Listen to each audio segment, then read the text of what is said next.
Hello guys, welcome to my page. আপনারা দেখতে পাচ্ছেন বরিশালের জাতীয় পিঠা। এটা তৈরি করতে নারিকেল, চালের গুড় এবং লাগে মিঠা। বিশেষ করে সব মিলিয়েই তৈরি হয় বরিশালের ঐতিহ্যবাহী পিঠা। এটা কখনো তৈলে ভাজি করতে হয় না এবং পানিতে সিদ্ধ করতে হয় না। অর্থাৎ উষ্ণ গরম পানিতে অর্থাৎ পানির ভাপ দিয়ে তৈরি করা হয় এই পিঠা। যারা শহরে থাকেন তাদের বউ তো এটা বানাতেই পারবে না। তাদের একদম গুণ নেই বললেই চলে। বিশেষ করে তারা পারে যে তৈল দিয়ে বড়া পিঠা বানানো, এইটা শহরের মেয়েরা বেশি ভালো পারে। কিন্তু গ্রামের মহিলারা বিশেষ করে যারা চাকরি-বাকরি করে না, তারা কিন্তু ঘরে বসে বিভিন্ন রকমের পিঠা বানিয়ে তাদের স্বামীকে খাওয়ায়, খুশি রাখে। কিন্তু শহরে এটা পারে না। যারা চাকরিওয়ালা বউ বিবাহ করেছেন বা চাকরিওয়ালা মেয়ে বিবাহ করে বউ বানাইছেন, তারা তো কপাল পড়ছে। জীবনে কিছুই পারে না। শুধু চাকরি, অফিস, আদালত এবং স্কুল দেখিয়ে তারা স্বামীর কোনো খেদমত করছে না এবং তারা ওই সকল স্বামীরা সারা জীবনেই অশান্তি বিরাজ করে, ভালো-মন্দ খেতে পারে না এবং সংসারে সুখ-শান্তি নেই। এজন্য আপনাদেরকে বলব যে স্ত্রী দিয়ে কখনো চাকরি করাবেন না যদি আপনারা পুরুষ মুসলমান হয়ে থাকেন।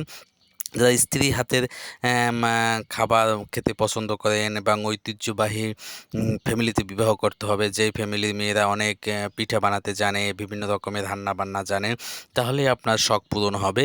বিশেষ করে আমাদের আগের জমানায় যেসব মহিলারা ছিল, তারা এই রকমের হরেক রকমের পিঠা, যেমন দেখা যায় ১০০ রকমের পিঠা বানাতে পারত। এই ধরনের ঐতিহ্যবাহী ফ্যামিলিতে বিবাহ করত এবং খুব সুখে শান্তিতে সংসার করতো। আপনি বলতে পারেন যে একটা পিঠার জন্য তুমি এত কথা কেন শোনালে?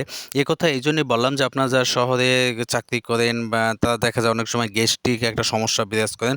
এগুলো কেন হলো? দেখেন এই ধরনের যখন আপনি তৈলবিহীন পিঠা খাবেন তখন কিন্তু এটা গ্যাস্ট্রিক নিরাময়ের জন্য একটা কাজ করে। এটাকে এই পিঠা খেলে আপনার গ্যাস্ট্রিক দূর হবে, আপনার কোষ্ঠকাঠিন্য থাকবে না।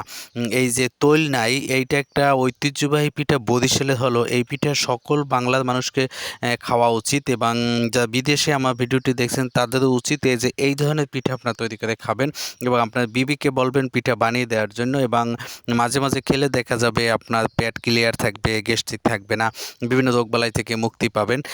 এই জন্য আপনাদেরকে বলছি যে আরও অনেক পিঠা আছে, শুধু এই পিঠাটাই না, আরও অনেক পিঠা আছে যে পিঠাগুলো কোনো তৈল লাগে না। অতএব তৈলবিহীন যেই পিঠা তৈরি করা হয় এই পিঠা বেশি বেশি খাবেন। এটা সকালে নাস্তা খেতে পারেন, রাত্রিবেলা খেতে পারেন। এটা আপনার স্বাস্থ্যের জন্য খুবই উপকারী। এই জন্য এই পিঠার গুণগান আপনাদের সামনে তুলে ধরলাম এবং গুণহীন যে সকল মহিলারা আপনাদের এই পিঠা খেতে দেয় না কিংবা এই পিঠা বানাতে পারছে না তাদের কিছু অগুণের কথা আমি এখানে তুলে ধরলাম।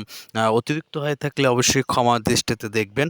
নেক্সট টাইমে কথা বলবো অন্য একটা ভিডিও নিয়ে। আজকে কিন্তু আপনার বিবিকে বলবেন যেন সে পিঠা বানিয়ে আপনাকে দেয়।